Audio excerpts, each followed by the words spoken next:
Hey guys, in all my years of working as a paramedic and an EMT in the city of New York, I've ran across some pretty memorable and traumatizing fires. And in this video, what I'm going to do is share with you the experiences that I had with these fires and let you know which one of those have been the most memorable for me. First thing I want to tell you is watch this video up here to tell you what pieces of equipment you need to bring on a fire / MCI, mass casualty incident.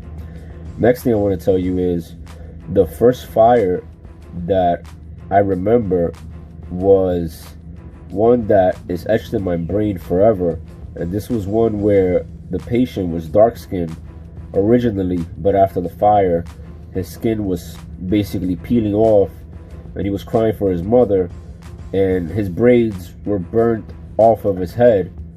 This fire was in the Bronx, and me and my partner couldn't do much for him. Plus, he was combative in the back of the ambulance because he couldn't breathe, because he was worried about his kids inside of the apartment, because of everything that you could imagine was going through him. He was conscious through all this pain, and the hospital was less than 5 minutes away. So we drove him to the hospital, and while I was driving him to the hospital, my partner was in the back with him. And the most I could tell and instruct my partner at that time, which was a fairly new paramedic, was just put him on oxygen.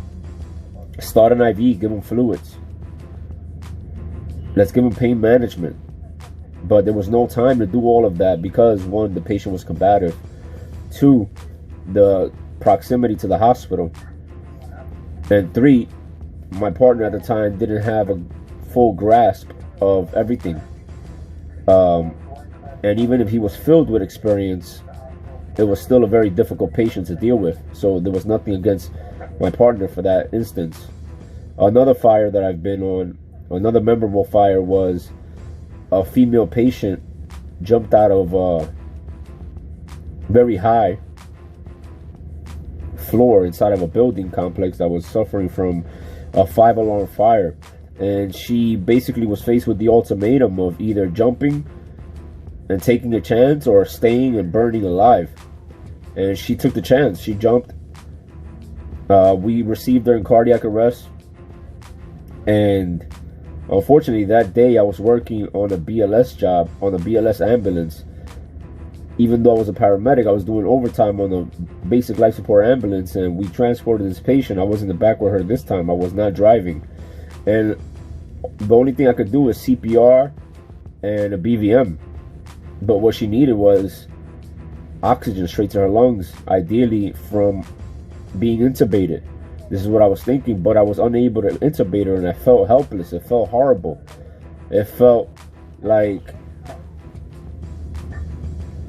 disgusting, you know, the fact that I knew what to do, but I couldn't because I didn't have the equipment necessary to do it. And the equipment I needed was a trauma bag. I mentioned it in this video over here.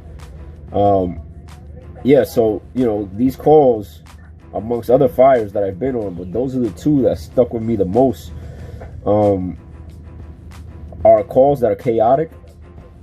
There's not much you could do but roll with the punches and adapt to every scenario as it comes.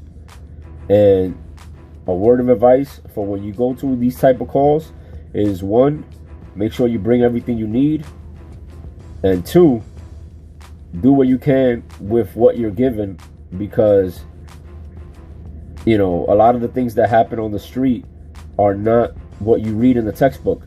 And a fire / mass casualty incident where there's a lot of wounded firefighters and patients, you just got to do what you can with what you're given. All right, guys, I hope this helps. Peace.